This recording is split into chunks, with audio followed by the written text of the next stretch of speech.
اعوذ باللہ من الشیطان الرجیم بسم اللہ الرحمن الرحیم۔ سب تعریفیں اس ذات واجب کے لیے جو پوری کائنات کا خالق و مالک ہے، اور درود و سلام محمد و آل محمد علیہ الصلوۃ والسلام کے لیے جو نہ صرف یہ کہ موجب تخلیق کائنات ہیں بلکہ ان کی عزت و عظمت اور مقام و مرتبہ یہ بھی ہے کہ جن و انس اور ملائکہ و انبیاء تو رہے ایک طرف، خود خالق و مالک بھی ان پر درود و سلام بھیجتا ہے۔ ان اللہ و ملائکتہ یصلون علی النبی یا ایھا الذین آمنوا صلوا علیہ وسلموا تسلیما۔ اللہم صلی علی محمد وآل محمد وعجل فرجا۔ مدینۃ العلم چینل کے تمام سامعین و ناظرین کو السلام علیکم اور تحفہ یا علیہ الصلوۃ والسلام مدد۔ عزیزان، جیسا کہ آپ سب کو علم ہے کہ یہ چینل مکتب تشیع پہ ہونے والے اعتراضات کا جوابی چینل ہے۔ الحمدللہ یہ اعزاز ہمیں حاصل ہے کہ سوشل میڈیا پہ کوئی بھی ایسی بات جو مکتب تشیع کے خلاف ہو اور جس میں عیاری و مکاری و خیانت کاری سے کام لیا گیا ہو، الحمدللہ ہم اس کا فوری طور پہ منہ توڑ جواب دینے کی کوشش کرتے ہیں۔ آپ سب کی معاونت کے لیے میں ذاتی طور پہ آپ سب مومنین و مومنات کا شکر گزار ہوں۔ پاک پروردگار حصار ولایت مولا علی علیہ الصلوۃ والسلام میں آپ سب کو اپنی حفظ و امان میں رکھے، آمین ثم آمین۔ چند دن سے ایک ریکارڈنگ سوشل میڈیا پہ وائرل ہے۔ ایک مولوی غلام حسین نقشبندی جو کہ مکتب تشیع کے ایک خطیب جناب علامہ آصف رضا علوی صاحب کو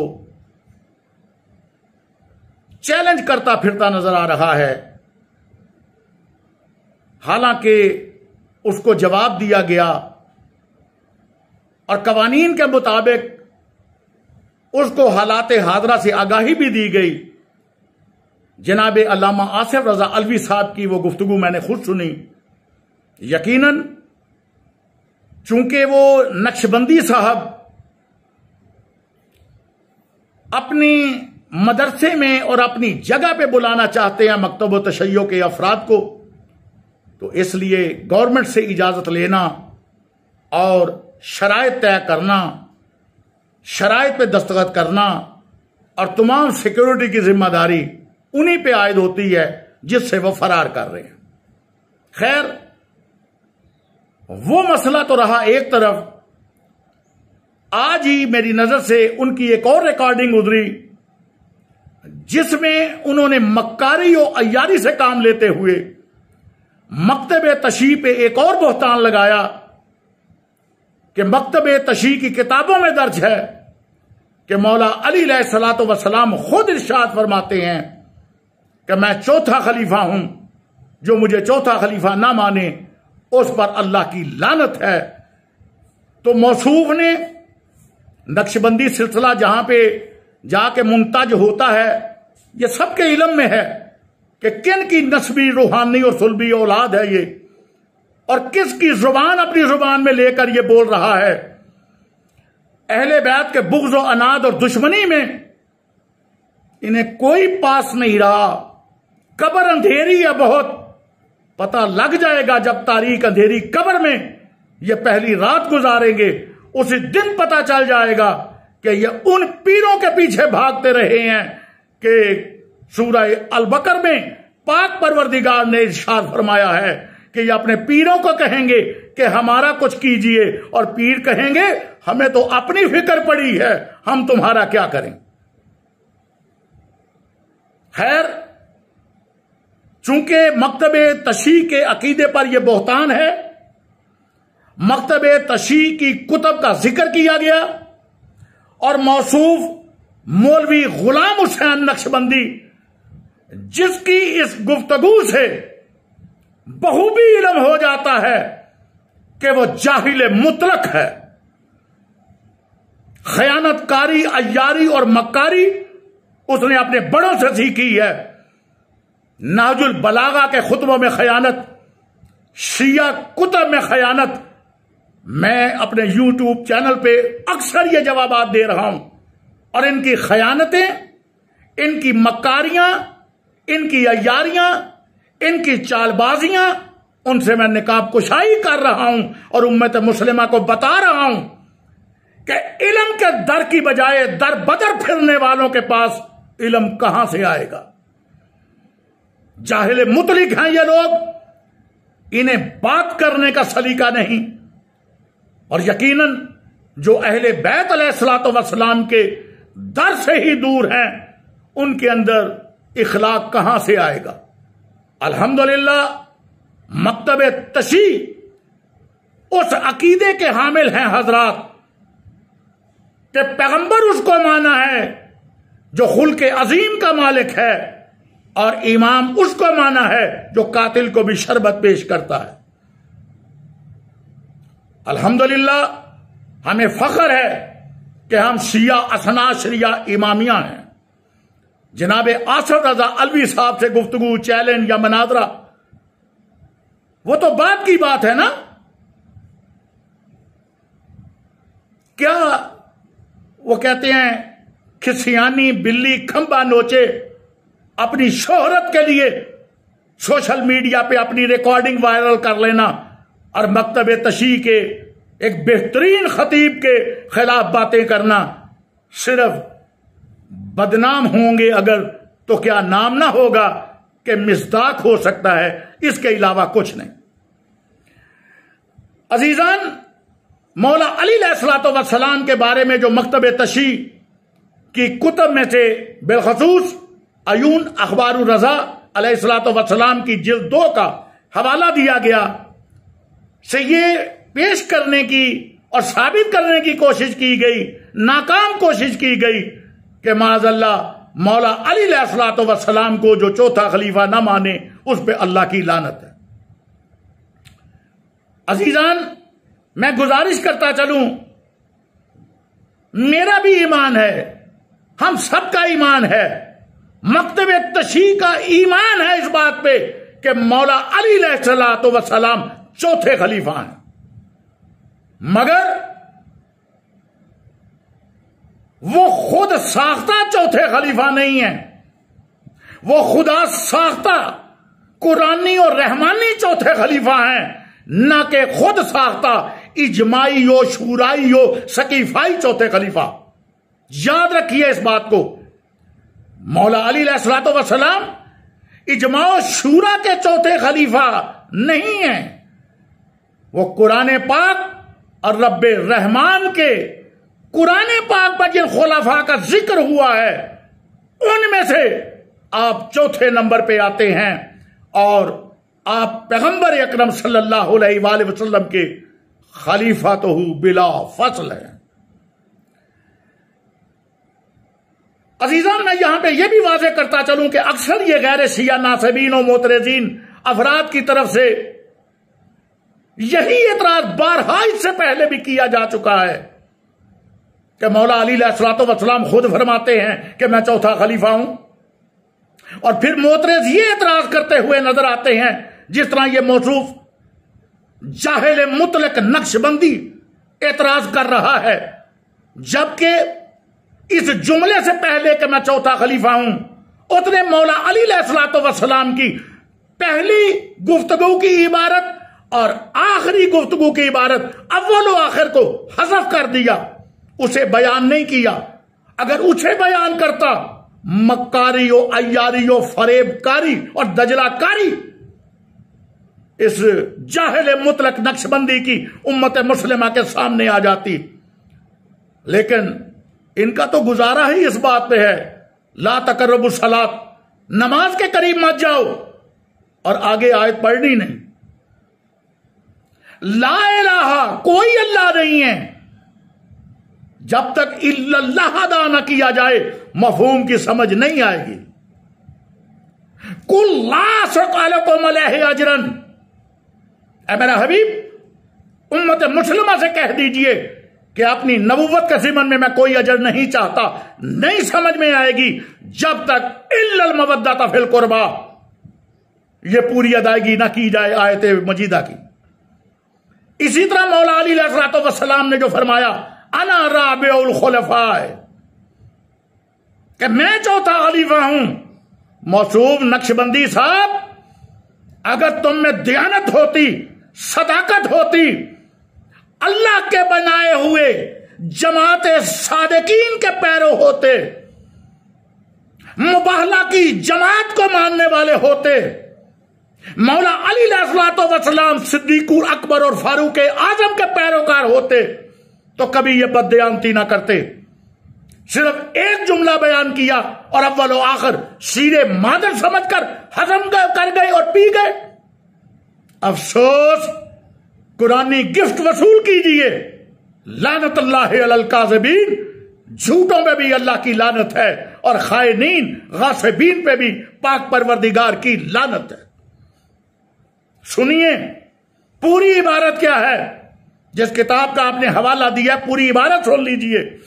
اور یہی میں آپ کو عرض کر رہا ہوں کہ معترضین حضرات اکثر پھر یہ سوال کرتے ہیں کہ مکتب تشیع کے حضرات سے کہ جناب آپ کی کتابوں میں لکھا ہے کہ مولا کائنات فرماتے ہیں کہ میں چوتھا خلیفہ ہوں، تو آپ کس طرح انہیں پہلا خلیفہ اور خلیفہ بلا فصل تسلیم کرتے ہیں؟ تو عزیزان جواباً عرض ہے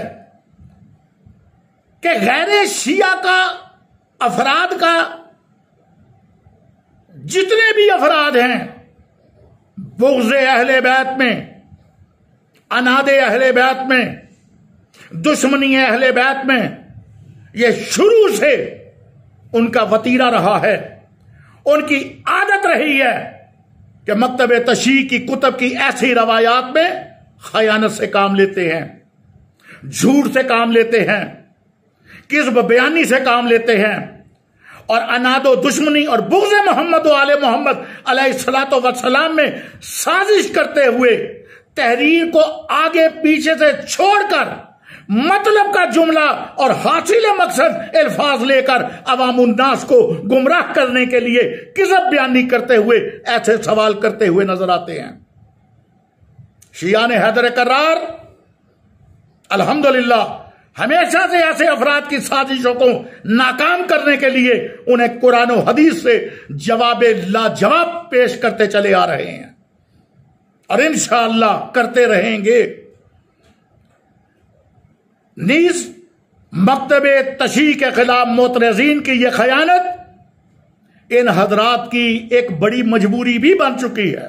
عزیزان، یہ میں حقیقت بیان کر رہا ہوں، یہ مجبوری بن چکی ہے ان کی کہ جس کا ان کے ہی ایک امام احمد بن حنبل نے اپنی کتاب میں پردہ چاک کر دیا ہے. توجہ، بڑی اہم بات عزیزان اپنے چینل کے سامعین و ناظرین کے سامنے پیش کرنے والا ہوں.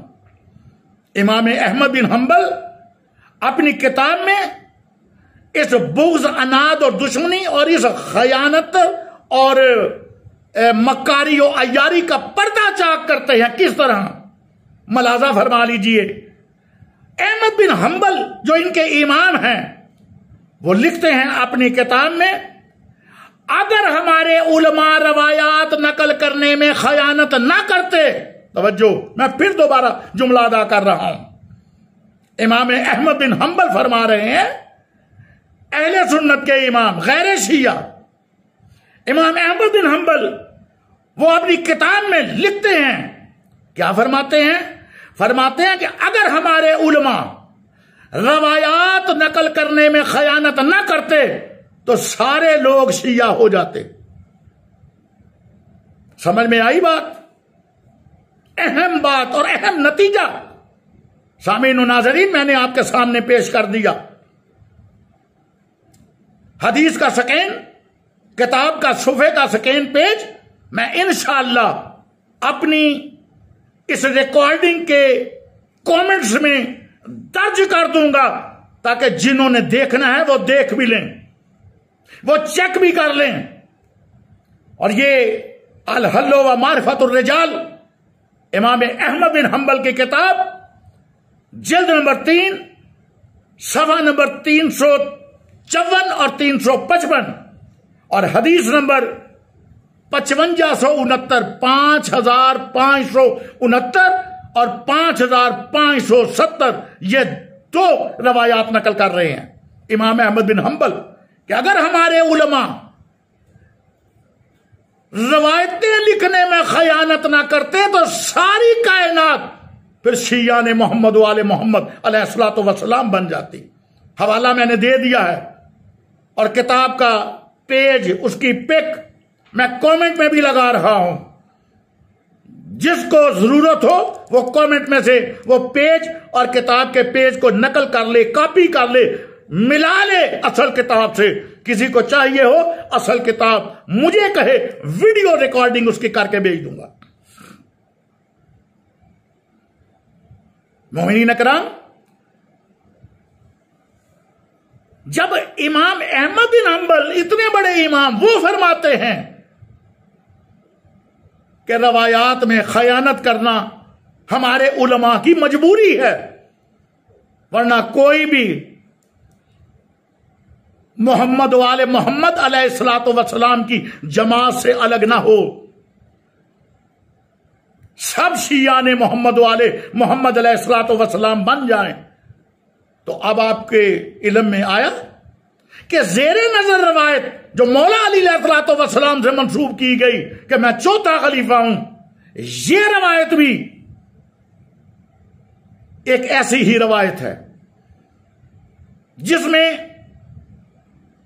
شروع سے لے کر موصوف نقشبندی تک خیانت ہوتی چلی آئی ہے، اور نقشبندی سے لے کر قیامت تک یہ خیانت ہوتی جائے گی، اور الحمدللہ ہم اس کا جواب بھی دیتے رہیں گے تاکہ امت مسلمہ کے سامنے صحیح تصویر آ سکے، انہیں حقیقت کا پتہ چل سکے، علم سے آگہی ہو سکے اور علم کے در پہ آ سکیں۔ عزیزو، مولا کائنات علی ابن ابی طالب علیہ الصلوۃ والسلام نے مدرجہ کتاب میں بالترتیب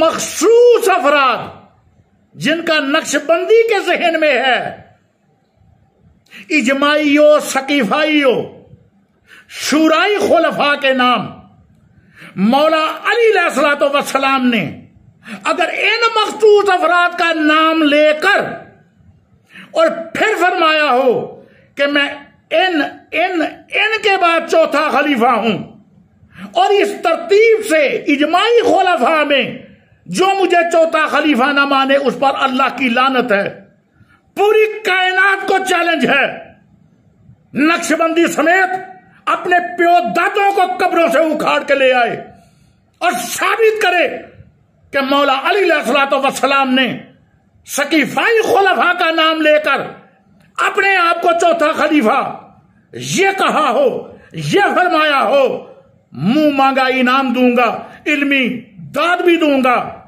اور نقش بندی کے علم کی داد بھی دوں گا، اس کا شکریہ بھی ادا کروں گا، ورنہ بصورت دیگر لعنت اللہ علی الکاذبین، جھوٹوں کے منہ پہ پھٹکار اور اللہ کی لعنت بے شمار۔ مولا علی علیہ الصلوۃ والسلام نے اجماعی اور ثقیفائی خلفاء کے بعد اپنے آپ کو چوتھا خلیفہ نہیں فرمایا۔ ہوئے کس درجہ فقیہان حرم بے توفیق، خود بدلتے نہیں قرآن کو بدل دیتے ہیں۔ اور حکیم الامت شاعر مشرق ڈاکٹر محمد اقبال نے کیا خوب کہا کہ الفاظ و معنی میں تفاوت نہیں ہے، لیکن ملا کی اذاں اور ہے، مجاہد کی اذاں اور۔ یہ نقش بندی، اور پہلے کوئی سیکھ تو لے، تیرے تو بڑے بڑے بھی قبروں سے اٹھ کے آ جائیں تو یہ دعویٰ ثابت نہیں کر سکتے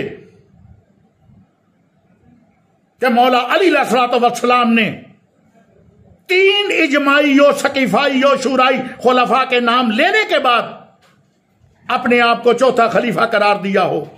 نہیں، ہرگز نہیں.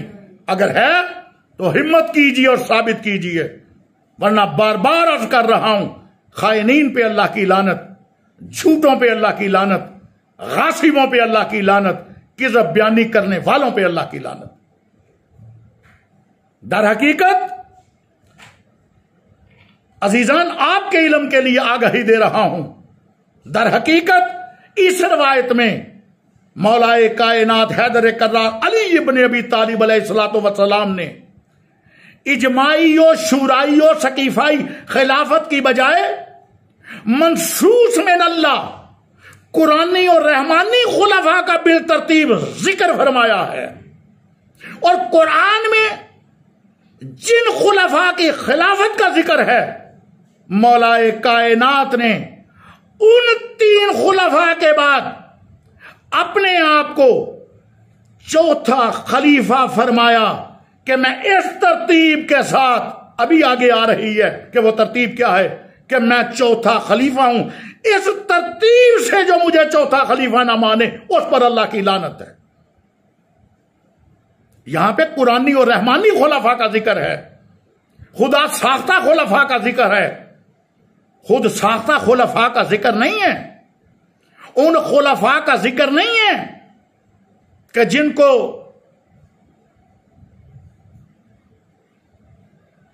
سعد بن عبادہ نے ساری زندگی خلیفہ تسلیم نہیں کیا. لگاؤ فتویٰ صحابی رسول سعد بن عبادہ پہ. کئی صحابیوں نے جن کی خلافتوں کو نہیں تسلیم کیا، لگاؤ فتویٰ ان صحابہ کرام پہ. یہ ان خلفاء کا ذکر ہے جو قرآن کے خلفاء ہیں، جو شریعت کے خلفاء ہیں، جو دین و اسلام کے خلفاء ہیں، جو رب رحمان کے خلفاء ہیں. سنیے کیا ترتیب ہے. امام علی رضا علیہ السلام سے یہ روایت ہے، پوری عبارت سن لیجئے. عیون اخبار رضا کتاب جس کا نام لیا گیا، اس کے جلد 2 سے یہ عبارت پڑھ رہا ہوں. امام 8ویں امام، امام ہشتم، امام معصوم، امام رضا علیہ السلام، ان سے روایت ہے کہ آپ نے امیر المومنین علیہ السلام سے روایت کی، معصوم چینل، کہ مولا فرماتے ہیں کہ ایک مرتبہ میں پاک پیغمبر اکرم کے صلی اللہ علیہ وآلہ وسلم کے ساتھ مدینہ کے بازار سے گزر رہا تھا کہ ایک گنی داڑھی چوڑے کندھوں والا بزرگ ہمیں ملا. انہوں نے حضرت صلی اللہ علیہ وآلہ وسلم پہ سلام کیا اور پھر میری طرف متوجہ ہوئے اور مجھ سے سلام کرتے ہوئے فرمایا، السلام علیکہ یا رابع الخلفاء، اے اللہ کے چوتھے خلیفہ مولا کائنات علی ابن ابی طالب علیہ السلام، آپ پر میرا سلام ہو، اللہ کی رحمتیں اور برکتیں نازل ہوں آپ پر. اور پھر انہوں نے حضرت صلی اللہ علیہ وآلہ وسلم کی طرف دیکھ کر فرمایا کہ یا رسول اللہ صلی اللہ علیہ وآلہ وسلم، کیا ایسا نہیں ہے؟ پیغمبر اکرم صلی اللہ علیہ وآلہ وسلم نے مسکراتے ہوئے فرمایا، ہاں ایسا ہی ہے، بالکل ایسا ہی ہے. اور پھر وہ بزرگ چلے گئے. مولا علی علیہ السلام فرماتے ہیں کہ میں نے پیغمبر اکرم صلی اللہ علیہ وآلہ وسلم سے پوچھا، آقا صلی اللہ علیہ وآلہ وسلم، یہ بزرگ کون تھے؟ اور یا رسول اللہ صلی اللہ علیہ وآلہ وسلم، ان بزرگوں نے جو بھی کہا آپ نے ان کی تائید کیسے فرمائی؟ الحمدللہ پاک پیغمبر اکرم صلی اللہ علیہ وآلہ وسلم نے فرمایا کہ اللہ نے اپنی کتاب میں 4 خلفاء کا ذکر کیا ہے. اللہ کے نمائندے تو سبھی انبیاء ہیں نا، خلیفہ بھی اللہ کے سبھی ہیں، لیکن جن کا ذکر قرآن مجید میں آیا ہے وہ 4 ہیں۔ پہلی خلافت حضرت آدم علیہ السلام کی ہے۔ اللہ نے فرمایا انی جاعل فی الارض خلیفہ، سورہ بقرہ پہلا پارہ آیت کا نشان 30۔ اللہ نے فرمایا کہ میں زمین پر آدم کو اپنا خلیفہ نائب بنا رہا ہوں، پہلا خلیفہ۔ دوسری خلافت قرآن مجید میں جو ذکر ہوئی وہ حضرت ہارون کی ہے۔ اللہ نے حضرت موسیٰ علیہ السلام کا قول قرآن مجید میں نقل کیا، یا ہارون اخلفنی فی قومی، اے ہارون آپ میرے خلیفہ بن جاؤ، میری قوم میں اصلاح کرو اور فساد کرنے والوں کی پیروی نہ کرو۔ سورہ اعراف آیت کا نشان 142 142۔ اور تیسری خلافت جو قرآن مجید میں ذکر ہوئی وہ حضرت داؤد علیہ السلام کی ہے۔ اللہ نے فرمایا انا جعلناک خلیفۃ فی الارض، اے داؤد ہم نے تجھے زمین پر اپنا نائب قرار دیا، اپنا خلیفہ بنایا۔ سورہ سواد اور آیت نمبر 26 اور یا علی، پاک پیغمبر اکرم صلی اللہ علیہ وآلہ وسلم فرما رہے ہیں بددیانتوں، خیانت کاروں، مکاروں اور عیاروں، مکتب تشیع کی کتب اور ائمہ کے کلام کو تم سمجھو، کلام امام الکلام، در بدر پھرنے والے اور علم کے در کی بجائے چھتوں پر، نالوں، دیواروں اور کھڑکیوں کے ساتھ اپنے ماتھوں سے ٹکرے لگانے والے کیا جانے علم کیا ہے، کلام امام کیا ہے، کلام معصوم کیا ہے۔ تو پیغمبر اکرم صلی اللہ علیہ وآلہ وسلم فرماتے ہیں کہ یا علی چوتھی خلافت تمہاری ہے، جس کے اعلان کے لیے قرآن میں مجھے حکم ہوا یا ایھا الرسول بلغ ما انزل الیک من ربک وان لم تفعل فما بلغت رسالتہ واللہ یعصمک من الناس۔ یہ چوتھی خلافت کے لیے اللہ نے مجھے حکم دیا اعلان و اقرار کا، اور اللہ نے فرمایا کہ خدا اور ان کے رسول کی طرف سے حج اکبر کے دن لوگوں کے لیے اعلان کیا جاتا ہے، سورہ توبہ آیت 3، اور تم ہی خدا اور اس کے رسول کی طرف سے تبلیغ کرنے والے ہو، تم میرے وسیع، میرے وزیر اور میرے قرض کے ادا کرنے والے ہو اور میرے وعدے کو پورا کرنے والے۔ دیکھ لیجئے تفسیر در منصور، دیکھ لیجئے ارحج المطالب، دیکھ لیجئے جنابی المودت، دیکھ لیجئے سیرت حلبیہ، دیکھ لیجئے تاریخ المسعودی، دیکھ لیجئے، کتنی کتابوں کے نام آپ کو گنوا دوں۔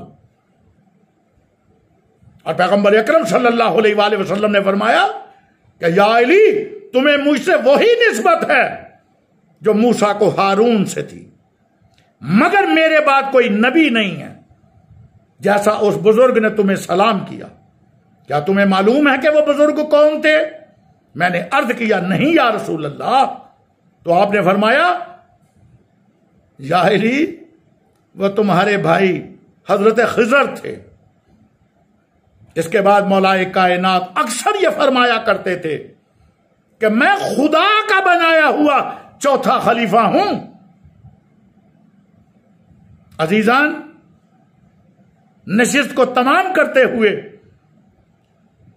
گزارش سامعین و ناظرین سے یہی کروں گا کہ جب بھی کوئی ایسی خیانت دشمنان محمد والے محمد علیہ الصلوۃ والسلام کی طرف سے مکاری و عیاری و دجلہ کاری اور فریب کاری آپ تک پہنچے، برائے کرم میرے ان باکس میں ضرور اطلاع دیجئے تاکہ اس کا فوری جواب دیا جائے، تاکہ مکتب تشیع کے حامل نوجوان اور ہمارے آنے والی نسل کو کوئی ابہام نہ ہو۔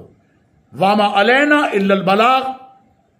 جزاک اللہ، اللہ حافظ، فی امان اللہ، یا علی علیہ الصلوۃ والسلام مدد۔